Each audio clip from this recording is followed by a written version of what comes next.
Welcome to Gitanjali Academy. My dear children of class 3rd, today we are going to study another new chapter of your EVS subject.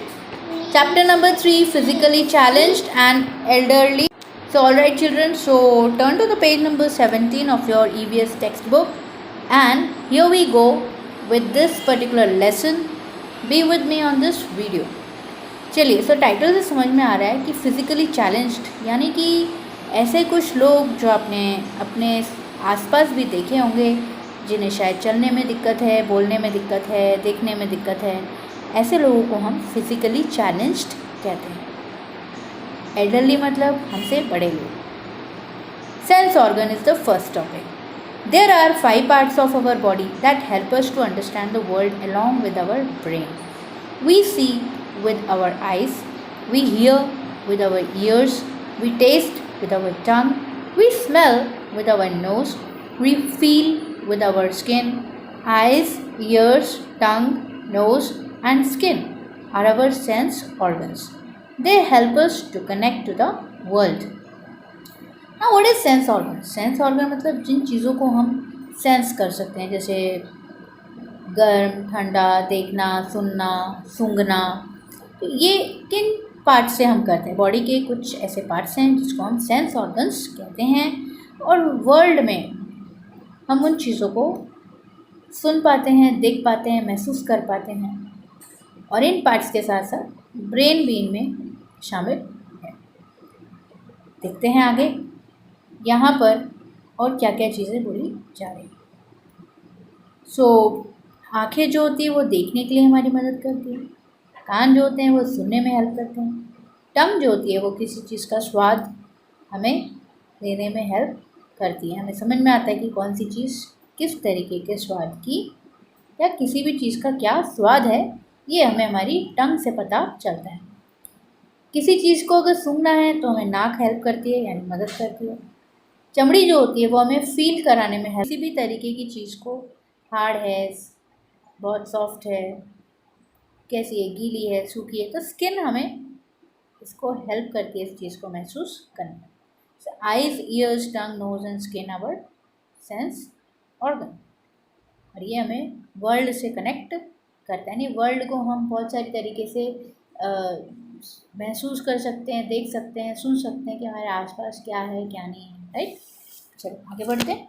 The physically challenged, we have 5 sense organs. Apart from the sense organs, there are many other body parts without which it becomes hard to live in a normal life. Hence, all our body parts are important. Now, let us talk about the people whose body parts do not function normally.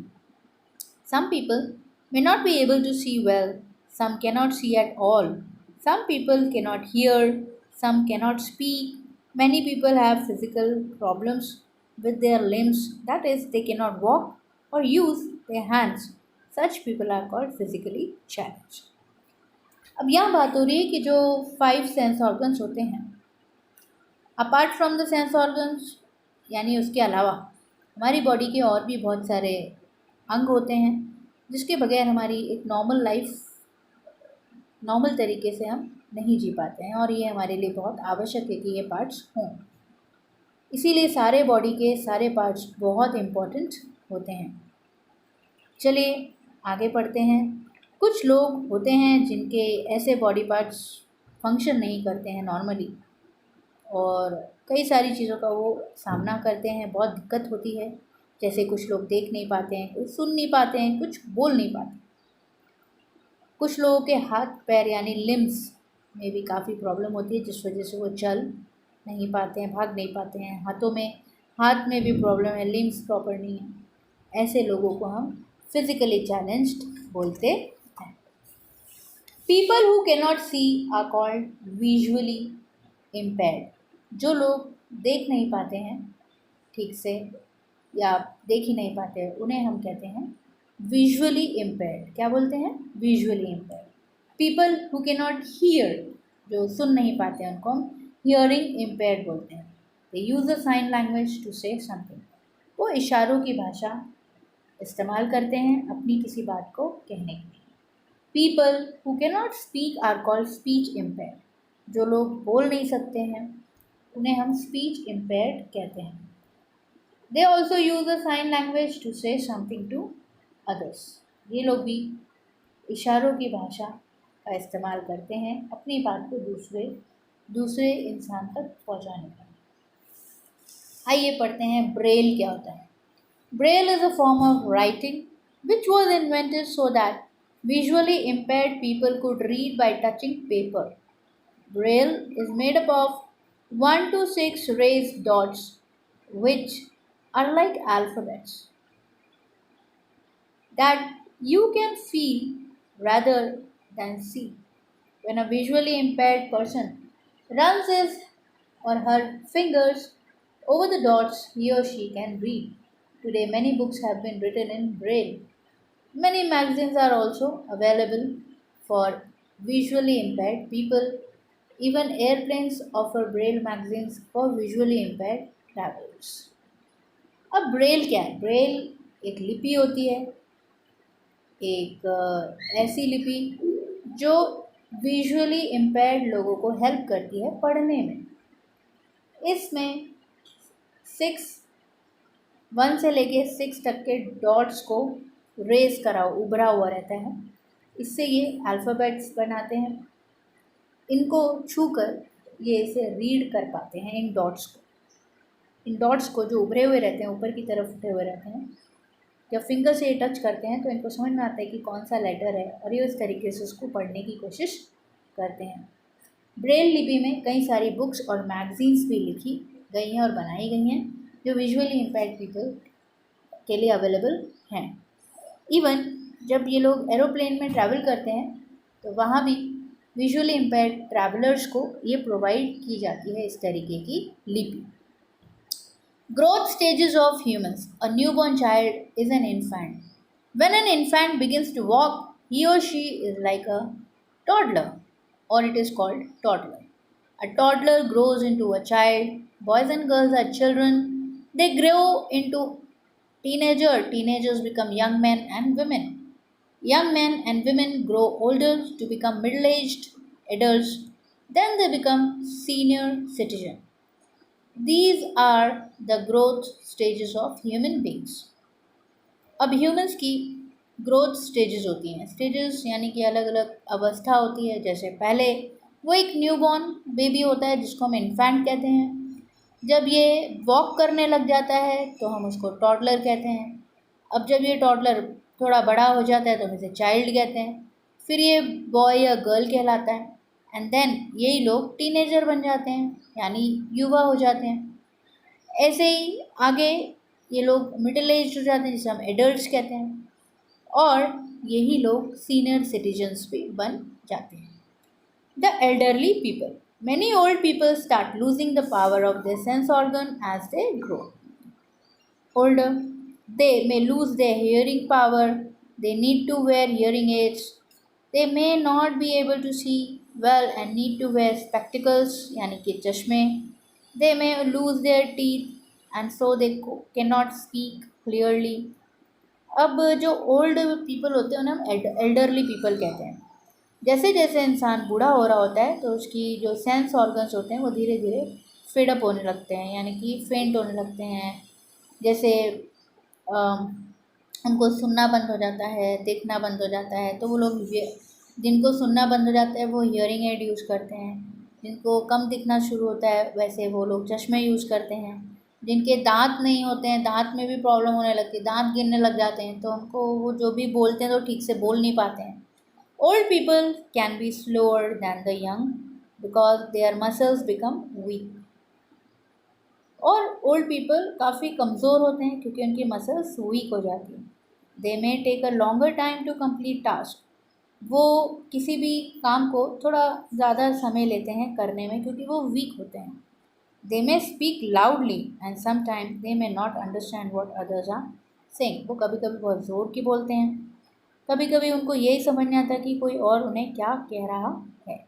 We must be patient while dealing with old people and physically challenged. जब भी हम किसी बुज़ुर्ग इंसान यानी old लोगों के contact में आते हैं तो हमको बहुत सब्र के साथ उनके साथ डील करना चाहिए, चाहे वो एल्डरली पीपल हो या फिजिकली चैलेंज्ड पीपल हो। We should understand that they have difficulties and must help them whenever we can, और हमें पता होना चाहिए कि उन्हें किसी तरीके की मदद चाहिए और हमें उनकी मदद करनी चाहिए जब भी वो किसी भी प्रकार की डिफ़िकल्टीज़ में होते हैं। हमें ये समझना चाहिए कि उनको कोई ना कोई हमें ये समझना चाहिए कि उनको किसी प्रकार की कष्ट है और हमें हमेशा जब भी उनको ज़रूरत हो हमें उनकी मदद करनी चाहिए। Sensitivity towards the old people are called senior citizens. They look different from young people. They often have white or grey hair. Their skin is so soft and wrinkled. Their bodies are not strong. You know that old people need help and support. They cannot do all the things that young people can do. They cannot see, speak, or hear as well as young people. They do not like a lot of noise. They forget things easily. We must not be impatient with the challenges of old people. We must never make fun of them. We will also grow old one day. Old people are wise. They are more experienced than their They are more experienced than their younger ones. We can learn many things from them. We must love and respect the old people in our family, in our neighborhood, and whenever we come across them. जो old people होते हैं वो senior citizens होते हैं। ये young people से बहुत अलग दिखते हैं। ये इनकी जो स्किन होती है वो बहुत सॉफ्ट होती है, उनके बाल सफ़ेद हो जाते हैं, इनको झुर्रियाँ आ जाती हैं, इनकी बॉडी अब इतनी स्ट्रॉन्ग नहीं रहती है। हमें इनका पूरी तरीके से सपोर्ट करना चाहिए, इनकी हेल्प करनी चाहिए। जब भी ये कोई चीज़ नहीं कर पाते हैं तो हमें उनकी मदद करनी चाहिए उस चीज़ को करने के लिए। कई बार ये लोग देख नहीं पाते हैं, सुन नहीं पाते हैं जिस तरीके से एक यंग लोग देख सकते हैं या सुन सकते हैं। इन्हें ज़्यादा आवाज़ पसंद नहीं आती है, ये बहुत जल्दी सब चीज़ें भूल जाते हैं। ये हमें इन चीज़ें जो भी इनके साथ होती है, इन चीज़ों के साथ हमें कभी भी इम्पेशेंट यानी बेसब्र नहीं होना चाहिए और हमें ये भूलना नहीं चाहिए और हमें इनका मजाक कभी नहीं उड़ाना चाहिए, क्योंकि हम भी एक दिन बूढ़े होंगे। ओल्ड पीपल यानी बुज़ुर्ग लोग बहुत समझदार होते हैं, ये बहुत अनुभवी होते हैं जवान लोगों से ज़्यादा। हम इनसे काफ़ी कुछ सीख सकते हैं। वी मस्ट लव, हमें प्यार करना चाहिए, इन्हें सम्मान देना चाहिए। जो भी हमारी फैमिली में ओल्ड होता है, पड़ोसी में कोई अगर ओल्ड है या जहाँ भी हमें ऐसे कोई बुज़ुर्ग मिलते हैं, ओल्ड पीपल मिलते हैं, तो हमको इंसानियत के नाते हमें ये चीज़ कभी नहीं भूलनी चाहिए कि हमें उनकी मदद करनी चाहिए। Alright, my dear children, hope you understood this chapter very well. Thank you so much for listening me so patiently, and don't forget to subscribe this channel on which you are listening me right now.